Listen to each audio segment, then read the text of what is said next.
ओम नमो भगवते वासुदेवाय। ओम नमो भगवते वासुदेवाय। ओम नमो भगवते वासुदेवाय। ओम अज्ञानतिमिरान्धस्य ज्ञानाञ्जनशलाकया चक्षुरुन्मिलितं येन तस्मै श्रीगुरुवे नमः।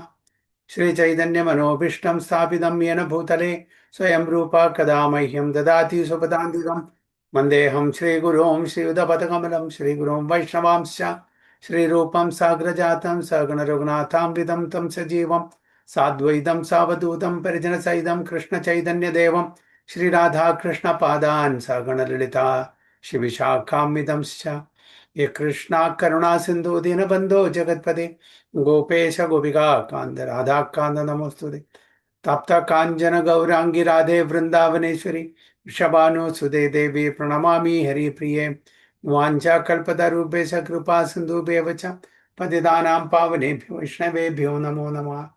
नमः ओं विष्णुपादाय कृष्णपृष्ठाय भूतले श्रीमते भक्तिवेदान्त स्वामिनिधि नामिने नमस्ते सारस्वती देवे गौरवाणी प्रचारिणे निर्विशेष शून्यवादी पाश्चात्य देशतारिणे। जय श्री कृष्ण चैतन्य प्रभु नित्यानंद श्री अद्वैत गदाधर श्रीवासादि गौर भक्तवृंद। हरे कृष्ण कृष्ण कृष्ण हरे हरे हरे राम राम राम हरे हरे। नारायणं नमस्कृत्यं नरं चैव नरोत्तमं देवीं सरस्वतीं व्यासं ततो जयमुदीरयेत्।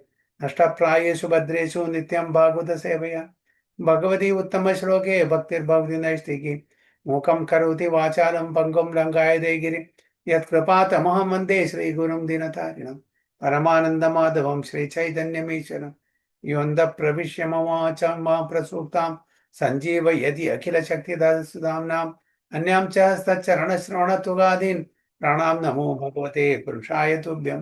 जयदं श्रुतो पङ्गोर्मम मन्दमतिगति मत्सर्वस्य पादाम्बुजो राधामदनमो तमादिदेवं करुणानिधानं तमालवर्णं सुहितावतारम् अपार संसार समुद्र सेतुं भजामहे भागवत स्वरूपम् परमानंद पाठाय प्रेमवर्षि अक्षराय दे सर्वदा सर्वसेव्याय श्रीकृष्णाय नमोस्तुमे। गुरुवे गौरचंद्राय राधिकाय तदालये कृष्णाय कृष्णभक्ताय तद्भक्ताय नमो नमः। ഹരേ കൃഷ്ണ ഹരി ഓം തസ്സസ്. എല്ലാവർക്കും ഇന്നത്തെ ശ്രീമദ് ഭാഗവതം ക്ലാസ്സിലേക്ക് സ്വാഗതം. എല്ലാവർക്കും ഹരേ എൻ്റെ കൃഷ്ണ. വിനീതമായ പ്രണാമം. നമ്മളിന്ന് ചർച്ച ചെയ്യാൻ പോകുന്നത് ശ്രീമദ് ഭാഗവതം പ്രഥമ സ്കന്ധം 18-ാമത്തെ അധ്യായം 29-ാമത്തെ ശ്ലോകം മുതൽക്കാണ്. അഭൂതപൂർവ സഹസാ ക്ഷുത്രിഭ്യാം അർദ്ധിതാത്മനാം ബ്രാഹ്മണം പ്രത്യദ്ഭുത് ബ്രഹ്മൻ മത്സരോ മന്യുരേവ ചാം. അഭൂതപൂർവ സഹസാ ക്ഷുത്രിഭ്യാം अर्दितात्मनां ब्राह्मणं प्रति अभूत् ब्रह्मन् मत्सरो मन्युरेव च. हरे Krishna.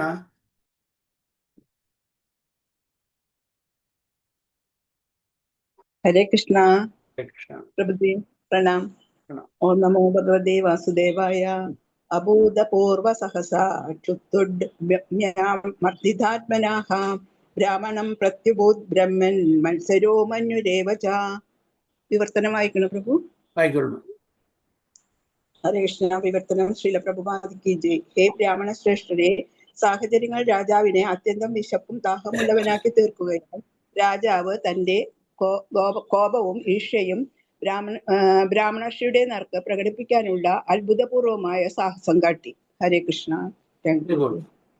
O Brahmanas, the circumstances having distressed him with extreme hunger and thirst, the king directed toward the sage his anger and envy, which he had never before directed toward a Brahman. അപ്പോൾ സുതഗോസ്വാമി ബ്രാഹ്മണം ഋഷിവര്യന്മാരോട് പറയാണ്, അതായത് വിശപ്പും ദാഹം കാരണം അദ്ദേഹത്തിന്റെ ദേഷ്യം ആരോട് കാണിച്ചു? സേജ്. ആരാണ്? സമീക ഋഷി. ഓക്കെ, സമീക ഋഷിയോടാണ് ദേഷ്യവും കാണിച്ചത്, ദാഹവും വിശപ്പും വന്നപ്പോൾ. സാധാരണ പരീക്ഷിത് മഹാരാജ് ഇങ്ങനത്തെ ഒരു അവസ്ഥയിൽ വന്നിട്ടില്ല, അതുവരെ ഇങ്ങനത്തെ ഒരു ബിഹേവിയർ കാണിച്ചിട്ടില്ല. പക്ഷെ ഇപ്രാവശ്യം അങ്ങനെ കാണിക്കാൻ എന്താണ് കാരണം? ഇത് ഭഗവാന്റെ ഇച്ഛ തന്നെയാണ്, നമ്മൾ നേരത്തെയും പറഞ്ഞതാണ്. അല്ലെങ്കിൽ ഒരു ശുദ്ധ ഭക്തൻ ഇങ്ങനെ കാണിക്കേണ്ട ഒരു ആവശ്യമില്ല. ഭാഗവതം പറയുന്നു, നാരായണ പരാസർവേ ന കുതശ്ചന ഭിഭ്യതി സ്വർഗ അപവർഗ നരകേഷു അപി തുല്യാർത്ഥ ദർശന. ചിത്രകേതു മഹാരാജാവിനെ പറ്റിയിട്ട് ശിവൻ പാർവതിയോട് പറഞ്ഞു കൊടുക്കുന്നതാണ്. പാർവതി മാത ചിത്രകേതുവിനെ ശപിച്ചു, അതായത് ഒരു അസുരനായിട്ട് ജനിക്കട്ടെ എന്നുണ്ട്. ചിത്രകേതു അങ്ങനെ വലിയ തെറ്റൊന്നും ചെയ്തിട്ടില്ല. പാർവതി മാത ശിവൻ ഭഗവാന്റെ മടിയിലിരുന്ന് ശിവഭഗവാൻ മറ്റുള്ള ഋഷിവര്യന്മാർക്ക് വേദങ്ങൾ പറഞ്ഞു കൊടുക്കുന്ന സമയത്ത് അത് കണ്ടപ്പോൾ ചിത്രകേതു മഹാരാജ് ചെറുതായിട്ടൊന്ന് ചിരിച്ചത് മാത്രം. അതായത് ഇങ്ങനെ ഋഷിവര്യന്മാർക്ക് വേദങ്ങൾ പറഞ്ഞു കൊടുക്കുന്ന സമയത്ത് എന്തിനാണ് മാത ഭഗവാന്റെ മടിയിൽ കയറിയിരിക്കണേ എന്നുള്ള ഒരു അർത്ഥത്തിൽ. അപ്പൊ ഇത് അവർക്ക് മനസ്സിലായി, അവർക്ക് ഇഷ്ടപ്പെട്ടില്ല. പാർവതി മാത ഉടനെ ഇങ്ങനെയാണോ പെരുമാറുന്നത് പറഞ്ഞിട്ട് ശപിക്കുകയാണ് ചെയ്ത് ഒരു അസുര കുടുംബത്തിൽ അസുരനായിട്ട് ജനിക്കാൻ. അങ്ങനെയാണ് വൃദ്ധരാസുരനായിട്ട് ചിത്രകേതു മഹാരാജാവ് ജനിക്കുന്നത്. ആ സമയത്ത് വേണമെങ്കിൽ ആർഗ്യൂ ചെയ്യുമായിരുന്നു, ഞാൻ അതല്ല ഉദ്ദേശിച്ചത്, ഞാൻ അങ്ങനെ പരിഹരിച്ചിട്ടില്ല. വേണമെങ്കിൽ ആർഗ്യൂ ചെയ്യുമായിരുന്നു ചിത്രകേതു മഹാരാജന്. പക്ഷെ അത് അദ്ദേഹം ചെയ്തില്ല. അത് അക്സെപ്റ്റ് ചെയ്തു, സ്വീകരിച്ചു. എന്താണോ അമ്മ പറയുന്നത് അത് ഞാൻ സ്വീകരിച്ചു, ശിരസാ വഹിക്കുന്നു. അതിനെ ആർഗ്യൂ ചെയ്യാൻ പോയില്ല. ആ സമയത്താണ് ശിവഭഗവാൻ ഇത് പറയുന്നത്, പാർവതി മാത. അതായത് നാരായണ പരാസർവേ ന കുതശ്ചന ഭിഭ്യതി സ്വർഗ അപവർഗ നർഗേഷു അപി തുല്യാർത്ഥ ദർശനം. അതായത് ശുദ്ധഭക്തന്മാര്, ഭഗവാന്റെ ശുദ്ധഭക്തന്മാര്, അവർക്ക് ഒരു പേടിയില്ല. ഏത് സാഹചര്യത്തിലും അവരെല്ലാം ടോളറേറ്റ് ചെയ്യും. അത്രയും ഹമ്പിളാണ് അവര്. അവർക്ക് സ്വർഗ അപവർഗ നരകം ഇതെല്ലാം ഒരേപോലെ ആയിരിക്കും. സ്വർഗമായാലും ശരി, അതേപോലെ നരകമായാലും ശരി, അല്ലെങ്കിൽ ലിബറേറ്റഡ് സ്റ്റേജിലായാലും ശരി, മുക്തരായാലും ശരി, അവർക്ക് ഒരേ ഒരു വിചാരമുള്ളൂ, ഏത് സാഹചര്യത്തിലും ഭഗവാനെ സേവ ചെയ്യാൻ. അതാണ് ഭഗവാന്റെ ശുദ്ധഭക്തന്മാരുടെ അവസ്ഥ. ഇവിടെ പരീക്ഷിത് മഹാരാജാവ് ഒരു ശുദ്ധഭക്തനാണ്. ഇവിടെ ചെറിയൊരു കാര്യത്തിന് വേണ്ടിയിട്ട്, കുറച്ച് ദാഹം വന്നു അല്ലെങ്കിൽ കുറച്ച് വിശപ്പ് വന്നു, അതിനു വേണ്ടിയിട്ട് ഇങ്ങനെ അനാവശ്യമായിട്ട് ആ ഋഷിവര്യനോട് ദേഷ്യപ്പെടേണ്ട ആവശ്യമുണ്ടായിരുന്നില്ല. ഋഷിവര്യൻ ശരിക്കും സ്വീകരിച്ചില്ല, എനിക്ക് വെള്ളം തന്നില്ല, എനിക്ക് ആദരവ് കാണിച്ചില്ല എന്ന് പറഞ്ഞിട്ട് അദ്ദേഹം ഒരിക്കലും അങ്ങനെ ചെയ്യില്ല. കാരണം വെച്ചാൽ അദ്ദേഹം ഒരു ശുദ്ധഭക്തനാണ്. ഇതേവരെ അങ്ങനത്തെ ഒരു സാഹചര്യം ഉണ്ടായിട്ടില്ല. അപ്പൊ എന്തുകൊണ്ട് ഈ സമയത്ത് അങ്ങനെ സംഭവിച്ചു? അപ്പൊ തീർച്ചയായിട്ടും അതിന്റെ പിന്നാലെ വേറൊരു കാര്യം ഉണ്ടായിരിക്കണം. അപ്പൊ അതിന്റെ കാര്യം ഭഗവാന്റെ ഇച്ഛ തന്നെ, അതിന് വരിയായിട്ട് വേറൊന്നുമില്ല. ഓക്കെ. അപ്പോ ശുദ്ധഭക്തന്മാരെന്ന് പറഞ്ഞാൽ മെയിനായിട്ട് രണ്ട് കാര്യങ്ങളാണ്. അതായത് ഒന്ന് ഹ്യൂമിലിറ്റി, രണ്ടാമത് സറണ്ടറൻസ്. ഹ്യൂമിലിറ്റി എന്ന് പറഞ്ഞാൽ താൻ ആരുമല്ല, തൻ്റെതായിട്ടൊന്നുമില്ല, എല്ലാം ഭഗവാന്റേതാണ്. അത് ആ ഭഗവാനെ സേവിക്കുക, അത്രയും ആ ഒരു ഹമ്പിൾ ആറ്റിറ്റ്യൂഡ് കൂടിയിട്ട്. അങ്ങനെ ചൈതന്യ മഹാപ്രഭു പറയുന്നല്ലേ, തൃണാദപി സുനിച്ചേന തരോരപി സഹിഷ്ണുനാം അമാനീന മാനദേന കീർത്തനീയാസത. അപ്പോ തൃണാദ് പറഞ്ഞാൽ ഒരു പുൽക്കൊടി. ഓക്കെ, പുല്ലിന്റെ മീതെ നമ്മൾ എത്ര നടന്നാലും ശരി, പകൽ മുഴുവൻ നടന്നു, പിറ്റേ ദിവസം രാവിലെ വീണ്ടും അത് എഴുന്നേൽക്കും, ഒരു പ്രൊട്ടസ്റ്റും ചെയ്യില്ല. അങ്ങനെയാണ് ഭക്തന്മാർ, ഹമ്പിളായിരിക്കും, ഒരു തലക്കനം ഉണ്ടായിരിക്കില്ല. അല്ലെങ്കിൽ ഭൗതിക ലോകത്തിൽ നമുക്ക് എന്തെങ്കിലും നമ്മളുടെ ഉണ്ടെങ്കിൽ, നമ്മൾക്ക് ധനമുണ്ടെങ്കിൽ, നമുക്ക് പവർ ഉണ്ടെങ്കിൽ, നമുക്ക് അറിവുണ്ടെങ്കിൽ, നോളജ് ഉണ്ടെങ്കിൽ, സൗന്ദര്യം ഉണ്ടെങ്കിൽ, ഇതെല്ലാം ഉണ്ടെങ്കിൽ നമുക്ക് തലക്കനം കൂടും. അപ്പൊ ഞാൻ ആരാണ്, ഓക്കെ, എനിക്ക് എന്തും ചെയ്യാം എന്നുള്ള ഒരു തലക്കനം, ഞാൻ ആരൊക്കെയാണ്, I am the best of artist, I am the best of doctor, അല്ലെ, ഞാൻ എല്ലാറ്റിലും ബെസ്റ്റാണ്, അതുകൊണ്ട് എല്ലാവരും എന്നെ വഴങ്ങണം. അപ്പൊ അവിടെ ഹ്യൂമിലിറ്റി ഉണ്ടായിരിക്കില്ല, അവിടെ ആ ഹമ്പിൾ നേച്ചർ ഉണ്ടാവില്ല. ഹ്യൂമിലിറ്റി ഇല്ലാണ്ട് സറണ്ടറൻസ് പറ്റില്ല. അപ്പൊ ഭഗവാന് പൂർണ്ണമായിട്ടും ആത്മസമർപ്പണം ചെയ്യാൻ ആർക്കാ സാധിക്കുക? ഒരു ഭക്തന് മാത്രമേ പറ്റുള്ളൂ. ഓക്കെ, പൂർണ്ണമായിട്ടും ഹ്യൂമിലിറ്റി ഉള്ള ഒരു ഭക്തന് മാത്രമേ സറണ്ടറൻസ്, ആത്മസമർപ്പണം ചെയ്യാൻ പറ്റൂ. ഹ്യൂമിലിറ്റി ഇല്ലെങ്കിൽ പറ്റില്ല, ഒരിക്കലും പറ്റില്ല. അപ്പൊ ശുദ്ധ ഭക്തന്മാർക്ക് ഈ രണ്ട് ക്വാളിറ്റി ഉണ്ടായിരിക്കും, ഹ്യൂമിലിറ്റി ഉണ്ടായിരിക്കും, അതുകൊണ്ട് അവർക്ക് ആത്മസമർപ്പണം, എല്ലാം ഭഗവാന് സമർപ്പണം ചെയ്ത് ഭഗവാന്റെ ഇച്ഛപ്രകാരം ചെയ്യാനുള്ള ആ ഒരു താല്പര്യം കാണും. ഇവിടെ പരീക്ഷിത് മഹാരാജാവും അങ്ങനത്തെ ഒരു രാജാവാണ്. അപ്പൊ അനാവശ്യമായിട്ട് ഇവിടെ ദേഷ്യപ്പെടേണ്ട ആവശ്യമൊന്നുമില്ല. പക്ഷെ അങ്ങനെ സംഭവിച്ചു പോയി. അപ്പൊ അത് നമ്മൾക്ക് എന്താണ് മനസ്സിലാക്കേണ്ടത് വെച്ചാൽ ഇവിടെ ആ ഭഗവാന്റെ ഇച്ഛയാണ് നടന്നിരിക്കുന്നത്. ഇതാണ് ഭഗവാന്റെ ഇച്ഛ. കാരണം ശ്രീമദ് ഭാഗവതം നമുക്ക് തരണം, അതിനൊരു വഴി കാണിക്കുകയാണ്, വഴി ഉണ്ടാക്കുകയാണ് ഇവിടെ ഭഗവാൻ. So for a king like Maharaja Parikshit to become angry and envious, especially at a sage and Brahmana, was undoubtedly unprecedented. ഒരിക്കലും ഇത് പ്രതീക്ഷിക്കാതാണ്, നമുക്ക് അക്സെപ്റ്റ് ചെയ്യാൻ പറ്റാത്ത ഒരു കാര്യമാണ് പരീക്ഷിത് മഹാരാജ് ഇങ്ങനെ ദേഷ്യം വരുന്നത്. അതാണ് അൺഡൗട്ടഡ്ലി അൺപ്രസിഡന്റഡ് എന്ന് പറയുന്നത്. The king new well the ബ്രാഹ്മണ, sages, children, women and old men are always beyond the jurisdiction of punishment.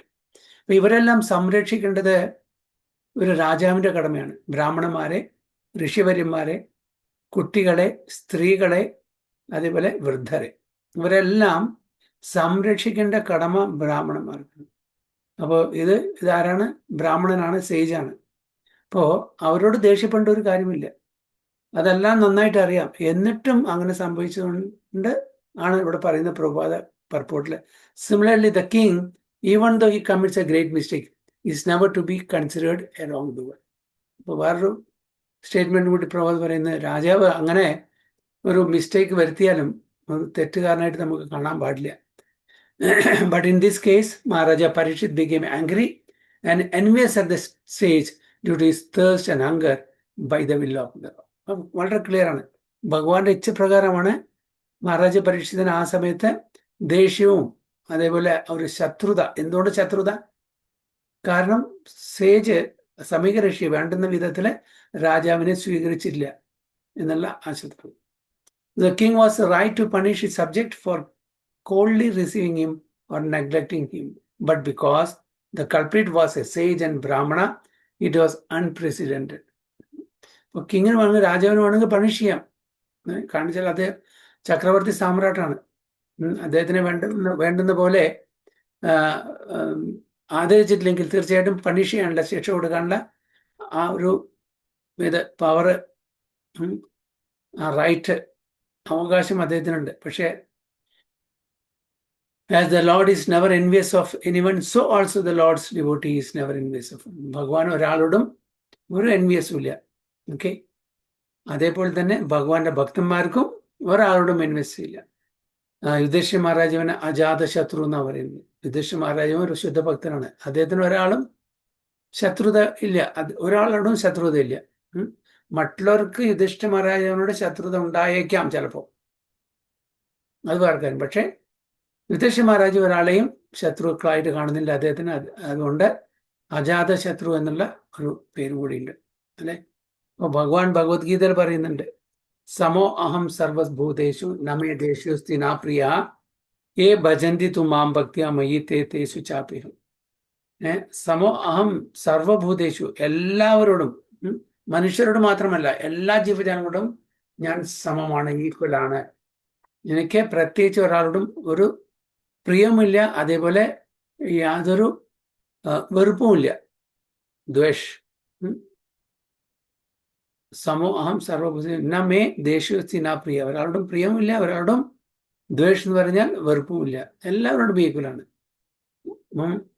ഏ ഭജന്തി തു, തു പറഞ്ഞാൽ ബട്ട്, ആരാണോ എന്നെ ഉപാസിക്കുന്നത്, മാം ഭക്തി അമ്മയി തേ തേശു ചാപ്യം, അവരോട് എനിക്ക് ചില താല്പര്യവും കൂടുതലാണ്. അപ്പൊ ആദ്യത്തെ സ്റ്റാൻസിൽ പറയുന്നു ഭഗവാന് എല്ലാവരോടും തുല്യമാണ്, പക്ഷെ ഭക്തന്മാരോട് എനിക്ക് പ്രത്യേകിച്ച് താല്പര്യമുണ്ടെന്ന് പറയും. അപ്പൊ ഭഗവാൻ എല്ലാവരെയും തുല്യമായി കാണുന്നു. പക്ഷെ ഭഗവാനെ അനുസരിച്ച്, ഭഗവാന്റെ താല്പര്യം അനുസരിച്ച്, ഭഗവാന്റെ പ്രീതിക്ക് വേണ്ടിയിട്ട് ആരാണോ ഭക്തിയുത സേവനം ചെയ്യുന്നത് അവരോട് ഭഗവാന് പ്രത്യേകിച്ച് താല്പര്യമുണ്ട് എന്നും പറയുന്നു. അതാണ് ഇവിടെ നമ്മൾ മനസ്സിലാക്കുന്നത്. As a lord is never envious of anyone, ഭഗവാന് ആരോടും ആ ഒരു ശത്രുതയില്ല, വെറുപ്പില്ല, അവേഷനില്ല. So also the lord's devotee is never envious of anyone. അതുപോലെ തന്നെ ഭഗവാന്റെ ഭക്തന്മാരും അതുപോലെ തന്നെ, ഭഗവാന്റെ ഭക്തന്മാരും ഭഗവാനും തമ്മിൽ യാതൊരു ഒരു അന്തരം കാണാൻ പാടില്ല. സെയിം ക്വാളിറ്റീസ് ആണ്. സെയിം ഭഗവാൻ എന്താണോ ആലോചിക്കുന്നത് അതന്നെ ഭക്തന്മാർ ആലോചിക്കുന്നത്. ഭഗവാൻ എന്താണോ എങ്ങനെയാണോ മറ്റുള്ളവരെ സഹായിക്കുന്നത് അതന്നെ ഭക്തന്മാരും സഹായിക്കാൻ ആഗ്രഹിക്കുന്നത്. So the only justification for Maharaja Parikshit's behavior is that he was ordained by the Lord. ഭഗവാന്റെ ഇച്ഛയാണ് ഇവിടെ വളരെ ക്ലിയർ ആയിട്ട് നമുക്ക് കാണുന്നത്. അല്ലെങ്കിൽ വേറെ ഒന്നല്ല. പരീക്ഷിത് മഹാരാജാവിന് ആ സമയത്ത് ഇങ്ങനെ ഒരു ദേഷ്യം, ഒരു എൻവിയസ് നേച്ചർ വരാൻ അല്ലാതെ ഒരു കാരണവും ഇല്ല എന്ന് വളരെ സ്പഷ്ടമായിട്ട് പ്രഭാത ഈ പർപ്പോട്ടിൽ എഴുതുന്നു.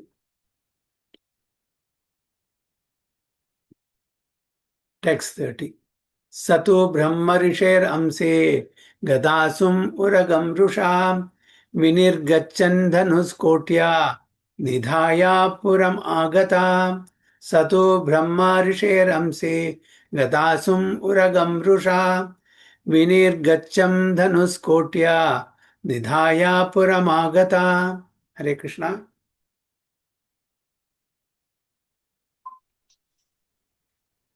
ഹരേ കൃഷ്ണ പ്രഭുജി, പ്രണാം. ഹരേ കൃഷ്ണ. ഹരേ കൃഷ്ണ. നമോ ഭഗവതേ വാസുദേവായ. ശ്ലോകം 30. സതു ബ്രഹ്മർഷേരംസേ ഗദാസുമുരഗം രുഷ വിനിർഗച്ഛൻ ധനുഷ്കോട്യ നിധായ പുരമാഗതഃ. ഹരേ കൃഷ്ണ. വിവർത്തനം ബൈ ശ്രീല പ്രഭു. ഹരേ കൃഷ്ണ. അവഗണിക്കപ്പെട്ട രാജാവ് മടങ്ങി പോകുന്നേരം നിർജീവമായ ഒരു സർപ്പത്തെ തന്റെ ധനുസാലെടുത്ത് രോഷത്തോടെ ആ ഋഷിയുടെ ചുമലിൽ വെച്ചു. അനന്തരം അദ്ദേഹം കൊട്ടാരത്തിലേക്ക് മടങ്ങിപ്പോയി. ഹരേ Krishna. Very good. Thank you, Mother. While leaving, the king, being so insulted, picked up a lifeless snake with his bow and angrily placed it on the shoulder of the sage. Then he returned to his palace. അപ്പൊ അങ്ങനെ ദേഷ്യം വന്നപ്പോൾ അവിടുന്ന് വിട്ടുപോയ സമയത്ത് രാജാവ് എന്ത് ചെയ്തു? അദ്ദേഹത്തിന് ഇൻസൾട്ടായിട്ട് തോന്നി. കാരണം ഇത്രയും വലിയ രാജാവ് അവിടെ വന്നിട്ട് വെള്ളം ചോദിച്ചപ്പോൾ ഋഷി മൈൻഡ് ചെയ്തില്ല. അപ്പോൾ ഒരു ഇൻസൾട്ടായി തോന്നി. അപ്പോൾ തൻ്റെ അമ്പ് കൊണ്ട് ഒരു ചത്ത പാമ്പിനെ എടുത്തു, അത് ആ ഋഷിയുടെ കഴുത്തിലിട്ടു ദേഷ്യത്തോട് കൂടിയിട്ട്. അതിനുശേഷം അദ്ദേഹം തൻ്റെ കൊട്ടാരത്തിലേക്ക് മടങ്ങിപ്പോയി എന്നാണ് പറയുന്നത്. The king thus treated the sage tit for tat. ഉരുളയ്ക്ക് ഉപ്പേരി അല്ലെ, ടിറ്റ് ഫോർ ടേറ്റ്. എന്നോടും മര്യാദ കാണിച്ചില്ല, അപ്പൊ അങ്ങയോടും ഞാൻ മര്യാദ കാണിക്കുന്നില്ല. Tit for tat. Although he was never accustomed to such silly actions. By the will of the Lord, the king, while going away, found a dead snake in front of him, and he thought that the sage who had coldly received him thus might be coldly rewarded by being offered a garland of a dead snake. അപ്പോൾ ഇതാണ് അവിടെ രാജാവ് വെച്ചത്. അവിടെ നേരെ മുമ്പിൽ ഒരു ചെത്ത പാമ്പ് കിടക്കുന്നുണ്ടായിരുന്നു. അപ്പോൾ അദ്ദേഹത്തിനെ അങ്ങനെ ശരിക്കും ആദരവോടുകൂടി സ്വീകരിക്കാതുകൊണ്ട് ഒരു മാല അണിയിക്കാൻ വിചാരിച്ചു. ആ മാല ഗ്ലോറിഫിക്കേഷൻ്റെ ഒരു മാല ആയിരുന്നില്ല, ദേഷ്യത്തിൻ്റെ പ്രതീകമായിരുന്നു. ഓക്കെ, ദേഷ്യത്തിൻ്റെ പ്രതീകമായിട്ട് ഒരു ചത്ത പാമ്പിനെ മാലയായിട്ട് കഴുത്തിൽ അണിയിച്ചു കൊടുത്തു. In the ordinary course of dealing this was not very unnatural, but in case of Maharaja Parikshit dealing with a Brahmana sage this was certainly unprecedented. സാധാരണ ആൾക്കാർ, നമ്മളെപ്പോലുള്ള ആൾക്കാരൊക്കെ എന്താണ്, നമ്മളോട് എന്തെങ്കിലും ഒരാൾ വഴക്കടിക്കാൻ നമ്മൾ ഒരു പ്രാവശ്യം ചെയ്ത പറഞ്ഞാൽ നമ്മൾ 2 പ്രാവശ്യം അങ്ങോട്ട് ചെയ്ത് പറയും അല്ലേ, 2 ചെയ്ത് പറഞ്ഞാൽ നമ്മൾ 4 പ്രാവശ്യം ചെയ്തു. അത് സാധാരണ എല്ലാ ജനങ്ങളിലും കാണുന്നതാണ്. ദേഷ്യം വരും. വെറുതെ അനാവശ്യമായിട്ട് നമ്മളെ ഒരാൾ മേക്കെട്ട് കയറുകയാണെങ്കിൽ നമ്മൾ അങ്ങോട്ടും തീർച്ചയായിട്ടും അതേപോലെ അതിന് ഡബിൾ ചെയ്യും. അത് സർവ്വസാധാരണ സഹജമാണ് ഭൗതിക ലോകത്ത്. പക്ഷെ ഇവിടെ ഒരു സാധാരണ വ്യക്തിയല്ല, 2 മഹത് വ്യക്തികളാണ്. ഒന്ന് മഹാരാജാവാണ്, ചക്രവർത്തി സാമ്രാട്ടാണ്. രണ്ടാമത്തെ ആള് ആരാണ്? ഋഷിവര്യനുമാണ്. 2 പേരും സാധാരണ ആൾക്കാരല്ല. അപ്പോൾ എസ്പെഷ്യലി പരീക്ഷിത് മഹാരാജാവിൻ്റെ കയ്യിൽ നിന്ന് ഇങ്ങനത്തെ ഒരു സ്വഭാവം, ഇങ്ങനത്തെ ഒരു ഡീലിങ് ആരും പ്രതീക്ഷിക്കില്ല. സാധാരണ ആൾക്കാർക്ക് കുഴപ്പമൊന്നുമില്ല, അങ്ങനെ സംഭവിക്കുള്ളൂ. നമ്മളോട് ദേഷ്യപ്പെട്ട് നമ്മൾ അങ്ങോട്ടും ദേഷ്യപ്പെടും, 1 തന്നാൽ 2 കൊടുക്കും. ഇതൊക്കെയാണ് നമ്മളുടെ സാധാരണ നടക്കുന്നത്. പക്ഷെ ഇവിടെ അത് പ്രതീക്ഷിക്കാൻ പാടില്ല. So this was certainly unprecedented. It so happened by the will of the Lord. അതുകൊണ്ട് നമ്മൾ തീർച്ചയായിട്ടും നമ്മൾ എന്താ മനസ്സിലാക്കുന്നത്, ഇത് ഭഗവാന്റെ ഇച്ഛ അല്ലാണ്ട്, ഭഗവാന്റെ സാങ്ഷൻ ഇല്ലാണ്ട്, ഭഗവാന്റെ അറിവില്ലാണ്ട് നടക്കില്ല. ഭഗവാനാണ് അതിൽ ഇന്റർഫിയർ ചെയ്തിരിക്കുന്നത്. ഭഗവാന്റെ കൈയാണ് ഇതിൽ കാണുന്നത്, അല്ലാണ്ട് പരീക്ഷിത് മഹാരാജാവിന്റെ അല്ല. ഏഷ കിം നിഭൃതാശേഷ കരണോ മിലിതേക്ഷണ മൃഷാ സമാധിർ ആഹോസ്വേത് കിം നോ സ്യാക്ഷത ബന്ധുഭി. ഏഷാ കിം നിഭൃതാശേഷ കരണോ മിലിതേക്ഷണ മൃഷാ സമാധിർ ആഹോസ്വേത് കിം നോ സ്യാക്ഷത്ര ബന്ധുഭി. ഹരിബോൾ.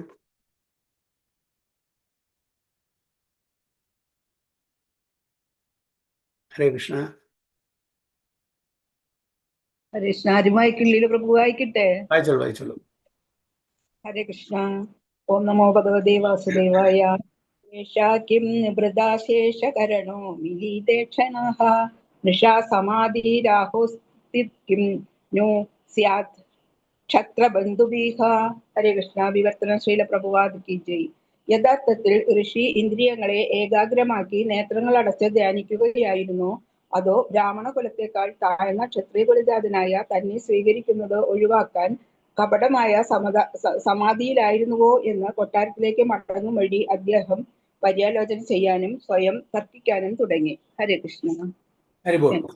Upon returning, he began to contemplate and argue within himself whether the sage had actually been in meditation with senses concentrated and eyes closed, or whether he had just been feigning trance just to avoid receiving a lower kshatriya. Okay. അപ്പോൾ അദ്ദേഹത്തിന് രാജകൊട്ടാരത്തിലേക്ക് മടങ്ങുന്ന വഴിക്ക് ആലോചിക്കാൻ തുടങ്ങി, ചിന്തിക്കാൻ തുടങ്ങി, എന്താണ് actually സംഭവിച്ചത്. ഋഷിവര്യൻ ശരിക്കും ധ്യാനിച്ചിട്ട് ഇരിക്കുകയായിരുന്നു, തൻ്റെ കണ്ണുകളെല്ലാം അടച്ച് ധ്യാനമഗ്നനായിട്ട് ഇരിക്കുകയായിരുന്നു, അതോ ഒരു താഴെ ലെവലിലെ ക്ഷത്രിയനെ റിസീവ് ചെയ്യാൻ വേണ്ടി സ്വീകരിക്കാനുള്ള ഒരു മടിയായിരുന്നു, അതായത് അഭിനയമായിരുന്നു അവിടെ എന്നാണ് സംശയം. അപ്പൊ അദ്ദേഹം തൻ്റെ മനസ്സിനോട് വീണ്ടും വീണ്ടും അത് ചോദിക്കാൻ തുടങ്ങി, ഇത് എൻ്റെ ഒരു തെറ്റിദ്ധാരണയാണോ, അതോ ശരിക്കും ആ ഋഷിവര്യൻ അഭിനയിക്കുമായിരുന്നോ, അതോ മെഡിറ്റേഷൻ ആയിരുന്നോ എന്ന് സ്വന്തം മനസ്സിനോടിനെ ചോദിക്കാൻ തുടങ്ങി. സംശയം കാരണം ചെയ്തത് തെറ്റാണെന്ന് തോന്നി തുടങ്ങി. നമുക്ക് എപ്പോഴും അങ്ങനെയാണല്ലോ സംഭവിക്കുക. നമ്മുടെ എന്തെങ്കിലും എന്തെങ്കിലും നടക്കുന്ന സമയത്ത് ഉടനെ നമ്മൾ ഒരു റിഫ്ലെക്സ് റിയാക്ഷൻ, നമ്മൾ ആലോചിക്കില്ല, പറയാമോന്ന് ശരിയാണോ ചെയ്യാമോന്ന് ശരിയാണോ എന്ന് ആലോചിക്കില്ല. ഇപ്പം എന്തെങ്കിലും സംഗതി നടന്നാൽ ആ ദേഷ്യത്തിൽ ഉടനെ നമ്മൾ അതിൻ്റെ റിയാക്ഷൻ ആലോചിക്കാതെ നമ്മൾ ചെയ്യും. പിന്നീട് നമ്മൾ അയ്യോ അങ്ങനെ ചെയ്യാൻ പാടില്ലായിരുന്നു, അങ്ങനെ പറയാൻ പാടില്ലായിരുന്നു, ഓക്കെ അത് ശരിയായില്ല, നമ്മൾ വീണ്ടും വീണ്ടും ആലോചിക്കുമ്പോഴാണ് നമുക്ക് മനസ്സിലാവുന്നത് തെറ്റാണ് ചെയ്തത്. തെറ്റ് ചെയ്താൽ പിന്നെ ഓക്കെ ചെന്ന് വിളിച്ചിട്ട് ഒന്ന് മാപ്പ് ചോദിക്കുക, അതിനും ഒരു മടി. അപ്പം താൻ കുറഞ്ഞു പോവില്ലേ മറ്റുള്ളവരുടെ മുമ്പിൽ മാപ്പ് ചോദിച്ചാൽ. അപ്പം അതുകൊണ്ട് അതും ചെയ്യില്ല. അപ്പം അങ്ങനെ തെറ്റ് ചെയ്തിട്ടുണ്ടെങ്കിൽ ആരോടാണ് തെറ്റ് ചെയ്തത്, അവരായിട്ടുള്ള ആ ഒരു ബന്ധം പിന്നെ അവിടെ അവസാനിക്കുകയാണ് ചെയ്യുന്നത്. അതിനൊരു പാച്ചപ്പ് ചെയ്യാനോ അതിനെ മാപ്പ് ചോദിച്ചിട്ട് അതിനെ ശരിയാക്കി പഴയ അതുപോലെ കൊണ്ടുവരാൻ, ആ ബന്ധം കൊണ്ടുവരാൻ നമ്മൾ ശ്രമിക്കില്ല. പിന്നെ അവിടുന്ന് അത് ആ ശത്രുത കൂടുതലല്ലേ ചെയ്യുള്ളൂ. അപ്പം അതുകൊണ്ട് നമ്മൾ എന്താണ് ചെയ്യുക, അങ്ങനെ അഥവാ നമുക്ക് തോന്നാണ്, നമ്മുടെ മനസ്സ് പറയാണ് അത് തെറ്റാണ് ചെയ്തത്, നമ്മൾ മാപ്പ് ചോദിക്കണം, ആ ഫോർഗീവ്നെസ് ചോദിക്കണം, അതാണ് ഏറ്റവും നല്ലത്. അല്ലാണ്ട് അതിനെ കൂട്ടിക്കൊണ്ടുവല്ല ചെയ്യേണ്ടത്. അപ്പം ഇവിടെ പരീക്ഷിത് മഹാരാജാവിന് അങ്ങനത്തെ ഒരു ചിന്ത വന്നു, താൻ ചെയ്തത് തെറ്റാണെന്ന്. അതുകൊണ്ടാണ് ആ മനസ്സ് വീണ്ടും വീണ്ടും ചോദിക്കുന്നത്, ശരിക്കും അദ്ദേഹം ട്രാൻസിലായിരുന്നു അതോ അഭിനയിക്കുകയായിരുന്നു, ഇതും കൂടി മനസ്സിൽ തോന്നി. അദ്ദേഹം ബ്രാഹ്മണനാണ്, ഞാൻ ക്ഷത്രിയാണ്, അപ്പം ഞാൻ താഴ്ന്ന ഒരു വർണ്ണത്തിലുള്ള ആളാണ്, അദ്ദേഹം ഉയർന്ന വർണ്ണത്തിലുള്ള ആള് താഴ്ന്ന ആ വർണ്ണത്തിലുള്ള ഒരാളെ എന്തിനെ ഇത്ര ആദരവോട് സ്വീകരിക്കണം, അപ്പോൾ അതായിരിക്കുമോ എന്നുള്ള പലതും മനസ്സിലൂടെ ഓടിപ്പോയി എന്നാണ് പറയുന്നത്. So the king, being a devotee of the Lord, did not approve of his own action, and thus he began to wonder whether the sage was really in trance or was just pretending in order to avoid receiving the king, who was a Kshatriya and therefore lower in life. അപ്പോൾ പരീക്ഷിത് മഹാരാജാവ് എൻ്റെ ചിന്ത ആ ഗതിയിലാണ് പോയത്. താൻ ലോവറാണ് വർണ്ണത്തിൽ, അതുകൊണ്ട് ചിലപ്പോൾ അവഗണിച്ചതായിരിക്കാം, അല്ലെങ്കിൽ ചിലപ്പോൾ ശരിക്കും അദ്ദേഹം ട്രാൻസിലായിരിക്കാം. ആ ഒരു സംശയം ഉണ്ടായിരുന്നു. Repentance comes in the mind of a good soul as soon as he commits something wrong. അപ്പോൾ പശ്ചാത്താപം ആർക്കാ വരിക? നല്ലൊരു വ്യക്തി, ഓക്കെ, നല്ലൊരു ആത്മാവിന് മാത്രമേ പശ്ചാത്താപം വരുള്ളൂ. അല്ലെങ്കിൽ അവർ ജസ്റ്റിഫൈ ചെയ്യും. നമ്മളെല്ലാം എന്താണ്, നമ്മൾ തെറ്റ് ചെയ്താൽ അതിനെ ജസ്റ്റിഫൈ ചെയ്യാനാണ് നോക്കുക മിക്ക ആൾക്കാരും. അത് തെറ്റാണെന്ന് മനസ്സിലാക്കിയാൽ അതിന് മാപ്പ് ചോദിക്കില്ല, നേരെ മറിച്ച് അതിനെ ജസ്റ്റിഫൈ ചെയ്യാൻ. പക്ഷെ നല്ലൊരു ആത്മാവ്, നല്ലൊരു വ്യക്തി എന്താണ് ചെയ്യുക? അതിന് പശ്ചാത്താപം ചെയ്യും. ഞാൻ ചെയ്തത് തെറ്റാണ്, അതുകൊണ്ട് അദ്ദേഹത്തോട് ചെന്ന് മാപ്പ് ചോദിക്കട്ടെ, ഇനി അങ്ങനെ ചെയ്യാതിരിക്കാൻ ഞാൻ ശ്രമിക്കണം എന്നുള്ള തോന്നലൊക്കെ ഓരോരുത്തരുണ്ടായിരിക്കും. Srila Vishwanath Chakravarti Thakur and Srila Jiva Goswami do not believe that the king's action was due to his past misdeeds.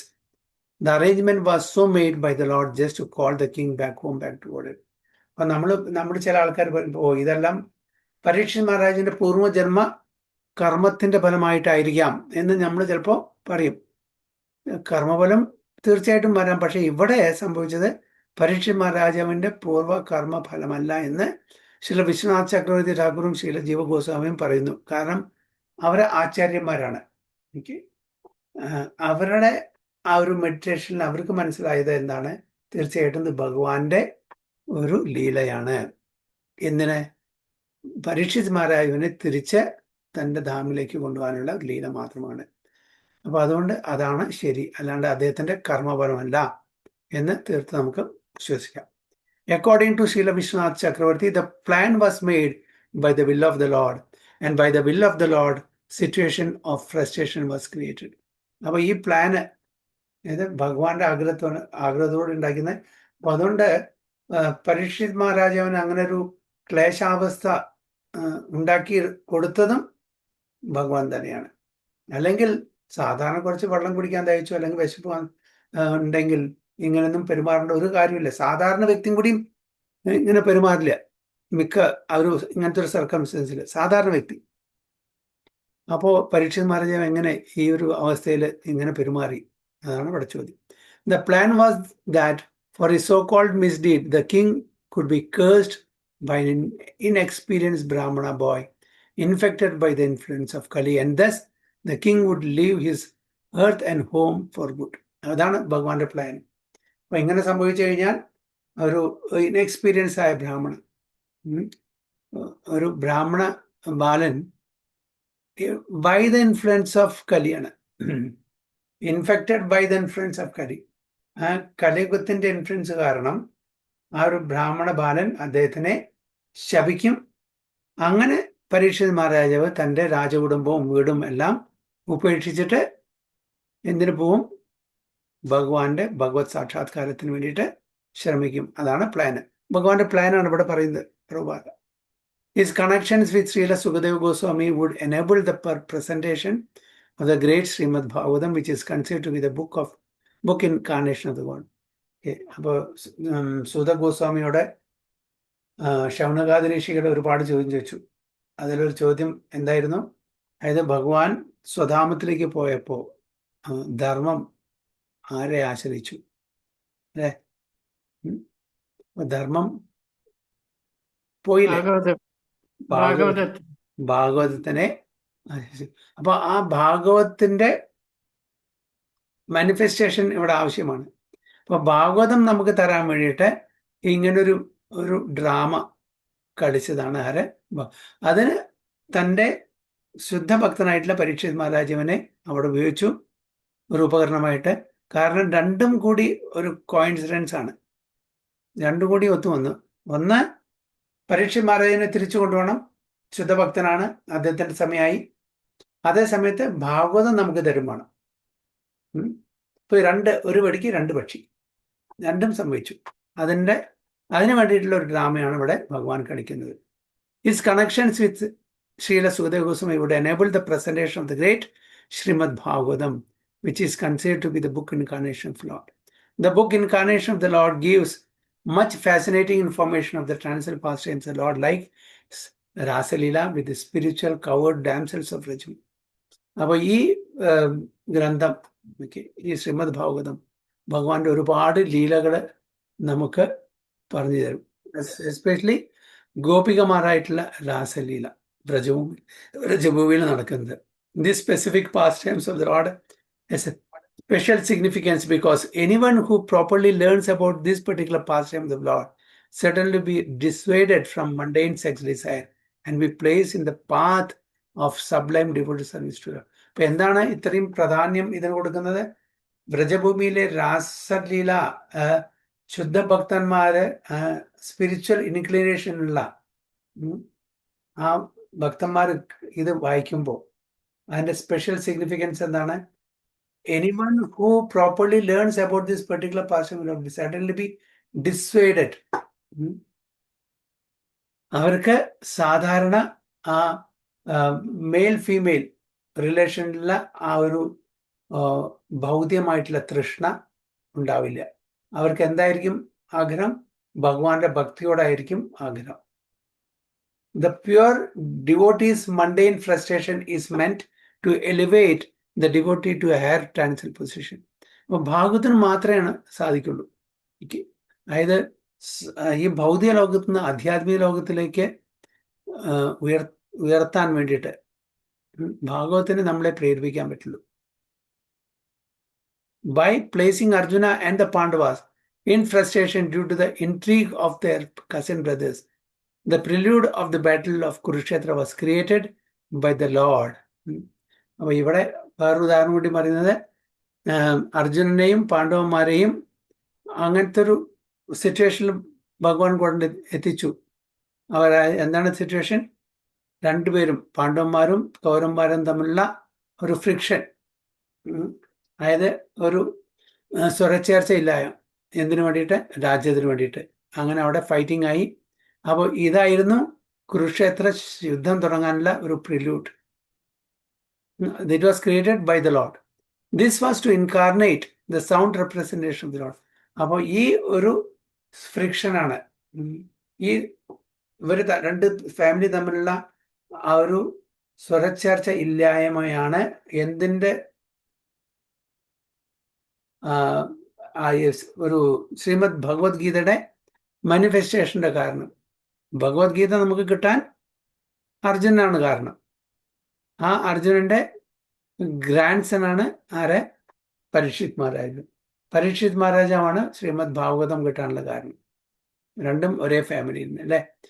Being distressed by hunger and thirst was only a show because the king endured much even in the womb of his mother.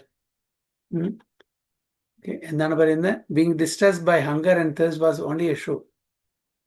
അതൊരു show ആയിരുന്നു, അതായത് ദാഹവും വിശപ്പൊക്കെ. Because the king endured much even the womb of അമ്മയുടെ ഉദരത്തിലും ഒരുപാട് സഹിച്ചിട്ടുണ്ട്. എന്താണ് സഹിച്ചിട്ടുണ്ട്? ബ്രഹ്മാസ്ത്രം. ആ ബ്രഹ്മാസ്ത്രം സഹിച്ചിട്ട് ഒരു പ്രശ്നമില്ലാണ്ട് സുഖമായിട്ട് പരീക്ഷിത് മഹാരാജ് പുറത്തു വന്നു. എന്നിട്ടാണോ ഈ ചെറിയൊരു ദാഹത്തിന് വേണ്ടിയിട്ട് ഇത്ര ദേഷ്യപ്പെടുന്നത്? So he was never disturbed by the glaring heat of the Brahmastra released by Ashwatthama. King's distress condition was certainly unprecedented. The devotees like Maharaja Parikshit are powerful enough to forbear such distresses by the will of the Lord, and they are never disturbed. The situation in this case was therefore all planned by the Lord. അമ്മയുടെ ഉദരത്തില് ഉള്ള സമയത്ത് ബ്രഹ്മാസ്ത്രം വന്നപ്പോഴും കൂടിയും he was not disturbed. അങ്ങനത്തെ ഒരു വ്യക്തി എങ്ങനെ ഈ ചെറിയൊരു കാര്യത്തിന് വേണ്ടിയിട്ട് ദേഷ്യപ്പെട്ട് ഇങ്ങനത്തെ ഒരു പ്രവൃത്തി ചെയ്യും? അപ്പോൾ തീർച്ചയായിട്ടും ഇത് ഭഗവാന്റെ ഇച്ഛയാണെന്ന് നമ്മൾ മനസ്സിലാക്കുക. So text 32. തസ്യ പുത്രോതി തേജസ്വി വിഹരൻ ബാലകോ അർഭഗേ രാജ്ഞാഗം പ്രാപിതം താതം ശ്രുത്വാ തത്രേദം അബ്രവേത്. തസ്യ പുത്രോതി തേജസ്വി വിഹരൻ ബാലകോ അർഭകൈ രാജ്ഞാഘം പ്രാപിതം താതം ശ്രുത്വാ തത്രേദം അബ്രവേത്. ഹരേ കൃഷ്ണ. ഹരേ കൃഷ്ണ. ശ്ലോകം 32. തസ്യ പുത്രോ അതിതേജസ്വി വിഹരൻ ബാലകോ അർഭകൈ രാജ്ഞാഖം പ്രാപിതം താതം ശ്രുത്വാ തത്രേതമബ്രവീത്. വിവർത്തനം ആൻഡ് ഭാവാർത്ഥം ബൈ ശ്രീല പ്രഭുപാദ് കി ജയ്. വിവർത്തനം. ഒരു ബ്രാഹ്മണപുത്രനാകയാൽ മുനിയുടെ പുത്രൻ മഹാ തേജസ്വിയായിരുന്നു. അവിവേകികളും ബാലിശ പ്രകൃതരുമായ ബാലന്മാരോടൊപ്പം വിനോദങ്ങളിൽ ഏർപ്പെട്ടിരിക്കെ രാജാവിനാൽ തന്റെ പിതാവിന് അനുഭവിക്കേണ്ടി വന്ന കൊടിയ ദുരിതത്തെക്കുറിച്ച് ശ്രവിക്കുകയും അനന്തരം ആ ബാലൻ ഇപ്രകാരം സംസാരിക്കുകയും ചെയ്തു. ഹരേ കൃഷ്ണ. താങ്ക് യു പ്രഭുജി. Hare Krishna. Very bold. The sage had a son who was very powerful, being a Brahmana's son. While he was playing with the inexperienced boys, he heard of his father's distress, which was occasioned by the king. Then and there, the boy spoke as follows. അപ്പോൾ ഈ സംഗീതം നടക്കുന്ന സമയത്ത് തൻ്റെ, അതായത് ഋഷിവര്യൻ്റെ ബാലൻ, ചെറിയ വയസ്സുള്ള ഒരു ബാലൻ തൻ്റെ കൂട്ടുകാരുമായിട്ട് കളിക്കുകയായിരുന്നു. അപ്പോൾ ഈ ന്യൂസ് കേട്ടു. അപ്പോൾ എന്താണ് ആ ബാലൻ ഇത് കേട്ടപ്പോൾ പറഞ്ഞതാണ് അടുത്ത ശ്ലോകത്തിൽ പറയാൻ പോകുന്നത്. So due to Maharaja Parikshit's good government, even a boy of tender age was playing with other inexperienced boys could become as powerful as a qualified Brahmana. അപ്പോൾ ബ്രാഹ്മണൻ ഒരു സേജിൻ്റെ, ഒരു ഋഷിവര്യൻ്റെ മകനായതുകൊണ്ട് അദ്ദേഹത്തിന് നല്ല പവർ ഉണ്ടായിരുന്നു. അദ്ദേഹം എന്താണ് വിചാരിക്കുന്നത്, എന്താണ് പറയുന്നത്, അത് അപ്രകാരം നടക്കാനുള്ള അത്രയും പവർഫുൾ ആയിരുന്നു ആ ബാലൻ. Boy was known as Shringi, and he achieved good training in Brahmacharya by his father so that he could be as powerful as a Brahmana even at that age.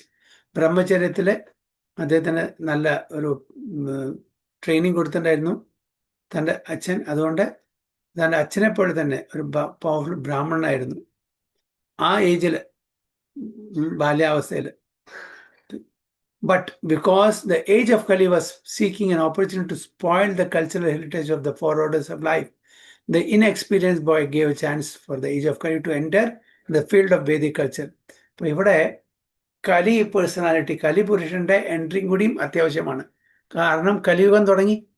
അപ്പോൾ കലി പുരുഷന് ഇവിടെ എൻട്രി ചെയ്യാൻ, കലിയുഗത്തിൽ entry ചെയ്യാൻ ഒരു അവസരം കൊടുക്കണ്ടേ. അപ്പോൾ എല്ലാം കൂടി ഒന്നിച്ചു വന്നു.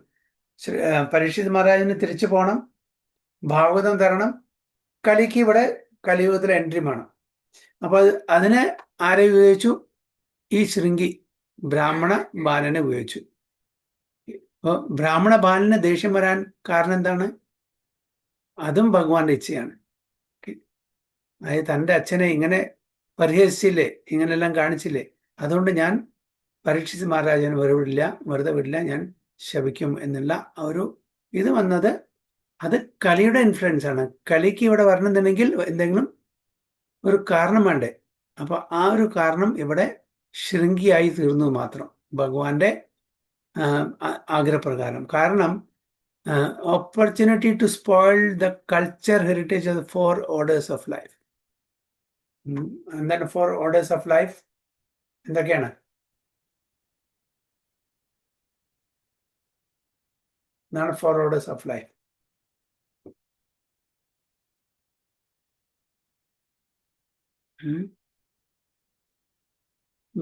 വർണ്ണാശ്രമധർമ്മം തന്നെ,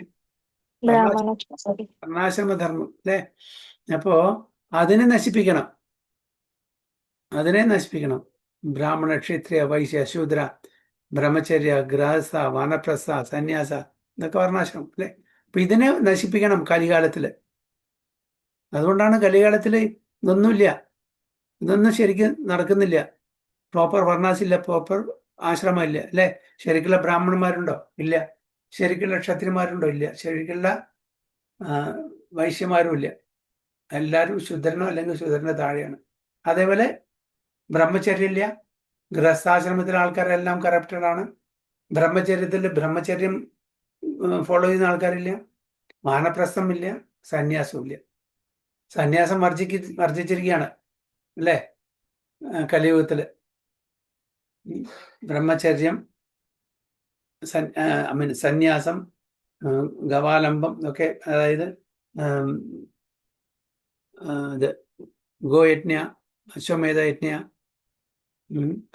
സന്യാസം, അങ്ങനത്തെ എല്ലാം ഇതാണ് condemned or this is prohibited.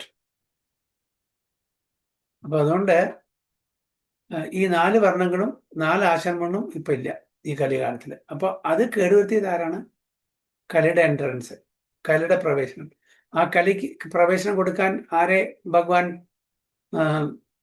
ഉപകരണമായിട്ടും ഇവിടെ ശൃംഗിയെ, ഈ ബ്രാഹ്മണ പോയി ശാപത്തിലൂടെ, അല്ലെ? അപ്പൊ അങ്ങനെ hatred of the lower orders of life began from the Brahmana boy. Hatred of the lower orders of life began from the Brahmana boy under the influence of Kali, and thus cultural life began to dwindle day after day. അപ്പോൾ ഇത് തുടങ്ങിയത് ഈ ശാപത്തിൽ നിന്നാണ്, ബ്രാഹ്മണ ബാലന്റെ ശാപത്തിൽ നിന്നാണ്, കലിയുടെ പ്രഭാവത്താൽ. അങ്ങനെ cultural life began to dwindle, ഇതെല്ലാം ദിവസം ചെല്ലുന്തോറും നശിച്ചുകൊണ്ടേയിരുന്നു. The first victim of Brahmanical injustice was Maharaja Pariksha. അപ്പോൾ ആ ബ്രാഹ്മണന്മാരുടെ ക്വാളിറ്റി, അതിൻ്റെ നാശം തുടങ്ങിയത് ഇവിടെ വെച്ചിട്ടാണ്, ശൃംഗിയിൽ നിന്നാണ്. ബ്രാഹ്മണൻ അല്ലാതായി തീർന്നത് കലികാലത്തിലെ ശൃംഗിയാണ് അതിൻ്റെ കാരണം. അത് കലിയുഗത്തിൻ്റെ പ്രഭാവം കൊണ്ട്. എനിക്ക് അതിൻ്റെ ഫസ്റ്റ് വിക്ടിം, അതിൻ്റെ ആദ്യത്തെ ഇര ആരായിരുന്നു? പരീക്ഷിത് മഹാരാജ്. അദ്ദേഹം ആ കലിപുരുഷനെ സ്പെയർ ചെയ്താണ്. കാരണം അദ്ദേഹത്തിന് സറണ്ടർ ചെയ്തു കലിപുരുഷൻ. അപ്പോൾ മഹാരാജ പരീക്ഷിത് കലിപുരുഷനെ, കലി പേഴ്സണാലിറ്റി സ്പെയർ ചെയ്തു. പക്ഷെ ആ കലി തന്നെ എന്തായി? മഹാരാജ പരീക്ഷത്തിന്റെ ഇതിനു വേണ്ടിയിട്ട്, അതായത് so called fall down, it's not fall down. Okay, Maharaja പരീക്ഷത്തിന്റെ ലിബറേഷൻ ആണ്. പക്ഷെ എക്സ്റ്റേണലി നമുക്ക് കാണുമ്പോൾ മഹാരാജ പരീക്ഷത്തിന് ഇങ്ങനത്തെ ഒരു അവസ്ഥ വന്ന് ശൃംഗി കാരണമാണെന്ന് പറയാം. പക്ഷെ അത് ആക്ച്വലി അദ്ദേഹത്തിന്റെ നല്ല കാര്യത്തിന് വേണ്ടിയിട്ടായിരുന്നു, ലിബറേഷന് വേണ്ടി. തിരിച്ച് ഭഗവത് ധാമിലേക്ക് പോകാനുള്ള ഒരു അവസരം ഒരുക്കി കൊടുക്കുകയാണ് ചെയ്തത്. And thus the protection given by the king against the onslaught of Kali was slackened. Protection കൊടുത്തത് onslaught of Kali was slackened എന്നാണ് പറയുന്നത്. ടെക്സ്റ്റ് 33. അഹോ അധർമ്മപാലാനാം പിബനാംബലി ഭുജാം ഇവ സ്വാമിനി അഘം യത് ദാസാനാം ദ്വാരപാനം സുനം ഇവ. അഹോ അധർമ്മപാലാനാം പിബനാംബലി ഭുജാം ഇവ സ്വാമിനി അഘം യത് ദാസാനാം ദ്വാരപാനാം സുനാം ഇവ. ഹരേ കൃഷ്ണ.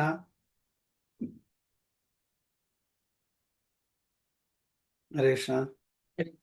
ഹരേ കൃഷ്ണ. നമോ ഭഗവതേ വായിച്ചോളൂ മാതാജി. ഹരേ കൃഷ്ണ.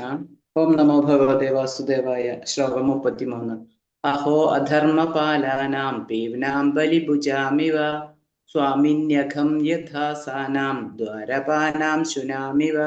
ഹരേ കൃഷ്ണ. വിവർത്തനം ബൈ ശ്രീല പ്രഭുപാദ്. ഹരേ കൃഷ്ണ. ബ്രാഹ്മണപുത്രനായ ശൃംഗി പറഞ്ഞു, ഹേ കാക്കകളെയും വീട്ടുപടിക്കൽ കാവൽ നിൽക്കുന്ന ശ്വാനന്മാരെയും പോലുള്ള ഭരണാധികാരികളുടെ പാപങ്ങളെ വീക്ഷിച്ചാലും സേവകന്മാരെ നിയന്ത്രിക്കുന്ന നിയമങ്ങൾക്ക് വിപര്യമായി അവർ യജമാനന്മാർക്കെതിരായി അരുതാത്ത പാപങ്ങൾ ചെയ്യുന്നു. ഹരേ Krishna. Thank you, Mataji. The Brahmana's son, Shringi said, Shringi എന്താണ് പറഞ്ഞത്? Oh, just look at the sins of the rulers who, like crows and watchdogs at the door, perpetrate sins against their masters contrary to the principles governing servants. Oh, എന്ത് ഹാർഷായിട്ടുള്ള വാക്കുകളാണ് ഇവിടെ ബ്രാഹ്മണ ബാലൻ ഉപയോഗിച്ചത് പരീക്ഷിത് മഹാരാജനോട്. O just look at the sins of the rulers, അതായത് രാജാക്കന്മാര്, അതാണ് റൂൾ ചെയ്യുന്ന ഭരണാധികാരികൾ, രാജാക്കന്മാർ. Like crows and watch dogs, കാക്കകളോടും അതേപോലെ കാവൽ നായകളോടാണ് ഉപയോഗിച്ചിരിക്കുന്നവര്. ആരവിടെ? രാജാക്കന്മാരെ. അറ്റ് ദ ഡോർ, അവരെന്താണ് ചെയ്യേണ്ടത്? കാവൽ നായയുടെ അവിടെ ഡോറിൽ നിൽക്കേണ്ട ആൾക്കാരാണ് അവരൊക്കെ, ക്ഷത്രിയന്മാര്. സെക്യൂരിറ്റി ഗാർഡ് പോലെ പ്രൊട്ടക്ട് ചെയ്യാൻ വേണ്ടിയിട്ട് മറ്റുള്ളവരെ. അവരെ ഉപയോഗിച്ചിരിക്കുന്നവിടെ കാക്കയും അതേപോലെ വാച്ച് ഡോഗ്സ്, കാവൽ നായ. അപ്പൊ എന്താണ് പറയുന്നത്? പെർപെട്രേറ്റ് സിൻസ് അഗൈൻസ്റ്റ് ദെയർ മാസ്റ്റേഴ്സ്. അപ്പൊ അവരാണ് അവരുടെ മാസ്റ്റേഴ്സിന് പാപം ചെയ്യുന്നത്. ആരാണ് മാസ്റ്റേഴ്സ്? ആരാണ് മാസ്റ്റർ? അവരുടെ മാസ്റ്റർ ബ്രാഹ്മണന്മാർ. ബ്രാഹ്മണന്മാർക്കെതിരെ അവർ പാപം ചെയ്യാണ്. അവരെ ആക്ച്വലി വാച്ച് ഡോഗ്സ് ആയിട്ട്, കാവൽനായികളായിട്ട് മറ്റുള്ളവരെ സംരക്ഷിക്കേണ്ട ആൾക്കാരെ ഇവിടെ പാപങ്ങൾ ചെയ്യാണ്. ആർക്ക് നേരെ? അവരുടെ മാസ്റ്റേഴ്സ്. ആരാണ് മാസ്റ്റേഴ്സ്? ബ്രാഹ്മണന്മാർ. Contrary to the principles governing servants. അവര് ആക്ച്വലി ചെയ്യേണ്ടത് സേവനമാണ്. എന്താണ് സേവനം? എല്ലാവരും പ്രൊട്ടക്ട് ചെയ്യുക. ക്ഷത്രിയന്മാരാണ്. പക്ഷെ അവർ പ്രൊട്ടക്ട് ചെയ്യുന്ന പകരം അവരുടെ ആ ഒരു വാച്ച് ഡോഗായിട്ട്, സെക്യൂരിറ്റി ആയിട്ട് നിൽക്കുന്നതിന് പകരം അവരെ സഹായിക്കുന്ന, അവർക്ക് എല്ലാ അറിവും പകർന്നു കൊടുക്കുന്ന ബ്രാഹ്മണന്മാർക്ക് നേരെ അവർ പാപകർമ്മങ്ങൾ ചെയ്യുകയാണെന്ന്.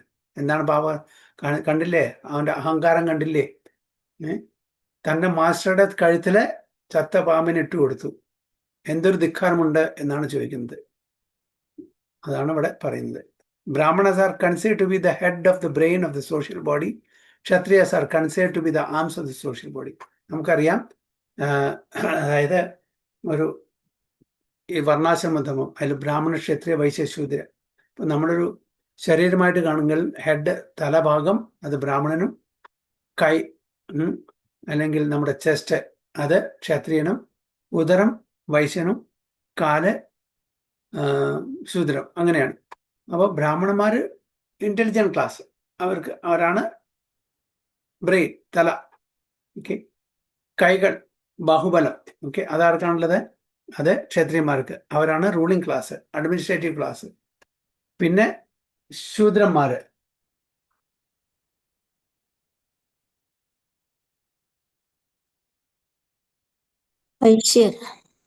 പിന്നെ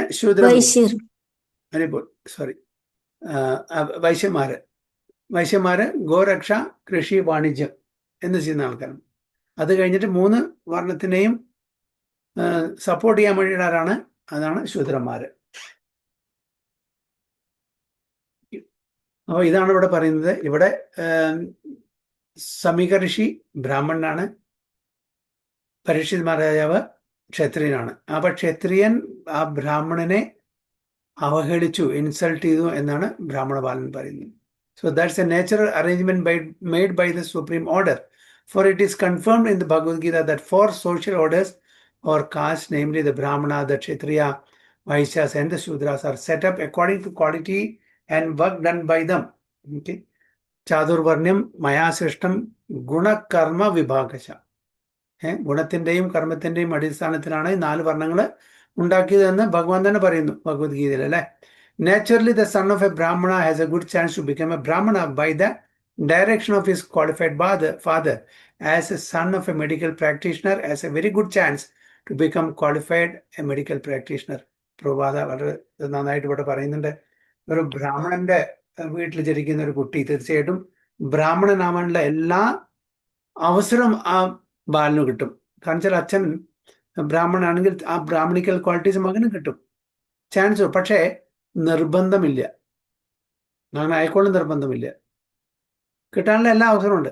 അതേപോലെ ഒരു മെഡിക്കൽ പ്രാക്ടീഷണർ മകൻ എല്ലാ ചാൻസും ഉണ്ട്, നല്ലൊരു medical practitioner. So the caste system is quite scientific.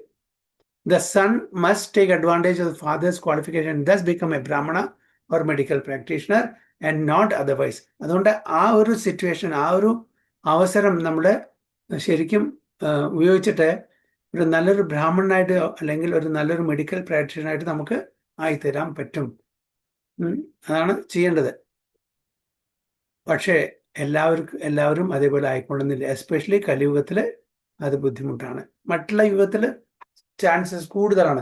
ഏതൊരു ബ്രാഹ്മണന്റെ വീട്ടിൽ കുട്ടികൾ ജനിച്ചോ അവരെല്ലാം ബ്രാഹ്മണന്മാരായിരിക്കും 99% മറ്റു യുഗങ്ങളിൽ. പക്ഷെ കലിയുഗത്തിൽ അത് ഒരിക്കലും നടക്കില്ല.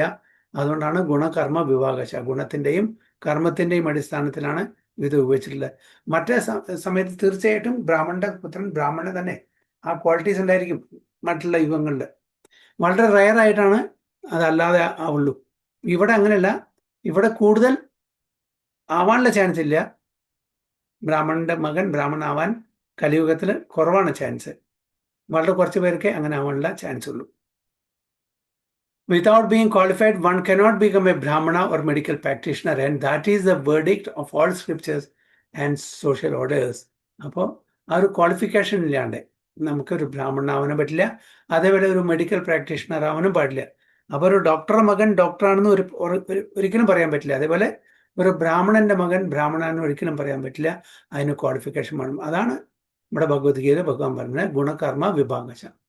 Herein, Shringi, a qualified son of a great Brahmana, attained the required Brahmanical power, both by birth and by training. But he was lacking the culture because he was an inexperienced boy. But Shringi, Samika Rishida Magan Shringi, qualified Brahmananairunu, he got the qualification. And by birth and by training. Randunda Shringike. Janmananum, adevole, by training, അദ്ദേഹം ഒരു ബ്രാഹ്മണനായിരുന്നു. പക്ഷെ എന്താണ് what he was liking? The culture, സംസ്കാരം, culture, because he was inexperienced boy. By the influence of Kali, the son of a Brahmana became puffed up with Brahmanical power and thus wrongly compared Maharaja Parikshit to cross and watchdog. അപ്പോൾ കലിയുടെ പ്രഭാവത്താൽ, കലി അവിടെ already വന്നു കഴിഞ്ഞു, ഒരു chance നോക്കണം എങ്ങനെ നുഴഞ്ഞു കയറാൻ വേണ്ടിയിട്ട്.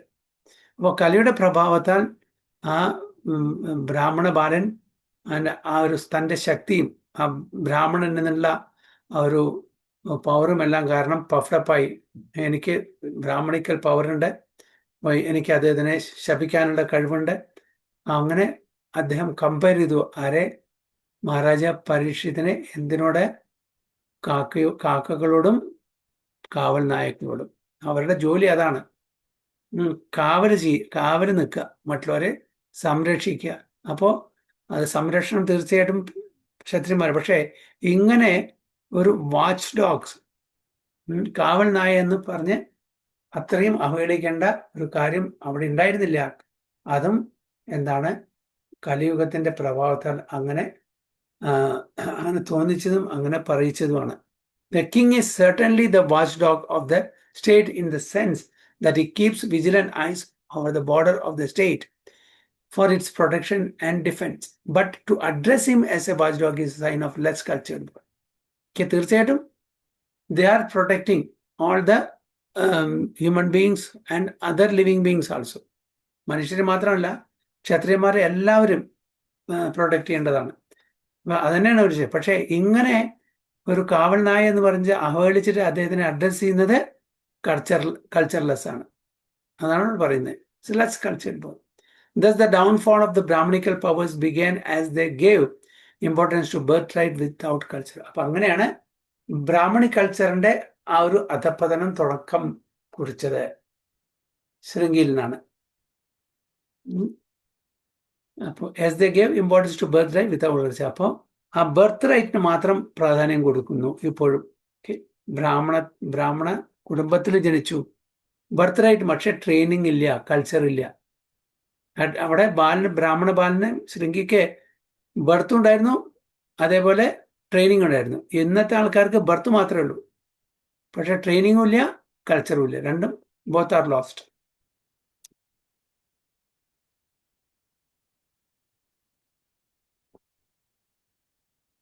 The downfall of the Brahmana caste began in the age of Kali, and since Brahmanas are the heads of the social order, all other orders of society also began to deteriorate. This beginning of Brahmanical deterioration was highly deplored by the father of Shringi, as we will find. അപ്പോൾ Brahmanical culture അവിടെ നഷ്ടപ്പെട്ടപ്പോൾ ബാക്കി എല്ലാ വർണ്ണങ്ങളും social ഓർഡറും അതിൻ്റെതായിട്ടുള്ള രീതിയിൽ അതും നഷ്ടപ്പെടാൻ തുടങ്ങി. ബ്രാഹ്മണനാണ് ഹെഡ്, അവരാണ് ശരിക്കും നയിക്കേണ്ട ആൾക്കാർ, അവരാണ് മറ്റുള്ളവരെ ഇൻസ്ട്രക്ട് ചെയ്യേണ്ട ആൾക്കാർ, ക്ഷത്രിയന്മാരെയും വൈശ്യന്മാരെയും ശൂദ്രന്മാരെയൊക്കെ. പക്ഷെ ആ ഹെഡന്നെ തലന്നെ വർക്ക് ചെയ്യുന്നില്ലെങ്കിൽ, ബുദ്ധി വർക്ക് ചെയ്യുന്നില്ലെങ്കിൽ പിന്നെ ബാക്കി സെൻസസ് ശരിക്കും വർക്ക് ചെയ്യും, മനസ്സ് വർക്ക് ചെയ്യും. ഇപ്പൊ ബ്രാഹ്മണന്മാർ അവിടെ എല്ലാം ഡിറ്റീരിയറായിട്ട് അവരുടെ ഡീലിങ്സും അവരുടെ ബിഹേവിയറും അവരുടെ കൾച്ചറും എല്ലാം നശിച്ചപ്പോൾ അതേപോലെ തന്നെ ക്ഷത്രിയന്മാര് ആക്ച്വലി എന്താണ് പ്രൊട്ടക്ട് ചെയ്യുന്ന പകരം അവരുടെ താല്പര്യം, ഇന്ദ്രിയ ഭോഗത്തിന് വേണ്ടിയിട്ട് അവർക്ക് പേരും പ്രശസ്തിയും പണവും അതേപോലെ പൊസിഷനും ഒക്കെ വേണ്ടിയിട്ട്, സ്വന്തം താല്പര്യങ്ങൾക്ക് വേണ്ടിയിട്ട് അവര് ജീവിക്കാൻ തുടങ്ങി, മറ്റുള്ളവരെ സംരക്ഷിക്കുന്നതിന് പകരം. ആരെ? ക്ഷത്രിയന്മാര്. വൈശ്യന്മാര് ഗോരക്ഷ, കൃഷി, വാണിജ്യം ശരിക്ക് ചെയ്യേണ്ടതിന് പകരം അവരും എക്സ്പ്ലോയിറ്റ് ചെയ്യാൻ തുടങ്ങി. അതായത് കൗ പ്രൊട്ടക്ഷൻ നടക്കുന്നില്ല, കൗ സ്ലോട്ടറിങ് നടക്കുന്നത്. വാണിജ്യം, ട്രേഡ് എല്ലാം ചീറ്റിങ് മാത്രമാണ് അല്ലേ. കൃഷി, അഡൾട്രേഷൻ, അവരും അവരുടെ കാര്യം ചെയ്യുന്നില്ല. ശൂദ്രന്മാരും അതേപോലെ തന്നെ എല്ലാം സ്വന്തം താല്പര്യത്തിന് വേണ്ടി മാത്രം ചെയ്യുന്നു. അങ്ങനെ കലിയുഗത്തിന്റെ പ്രഭാവം ശരിക്കും കണ്ടു തുടങ്ങി, അത് നശിക്കാൻ തുടങ്ങി. This beginning of Brahmanical deterioration was highly deplored by the father of Shringi, as we will find. Okay, അങ്ങനെയാണ് ഈ കലികാലത്തിന്റെ തുടക്കത്തില് ശൃംഗിയാണ് ഇത് തുടങ്ങി വെച്ചത്. അതായത് ഈ ബ്രാഹ്മണിക്കൽ ഈ സോഷ്യൽ ഓർഡറിന്റെ നാശം.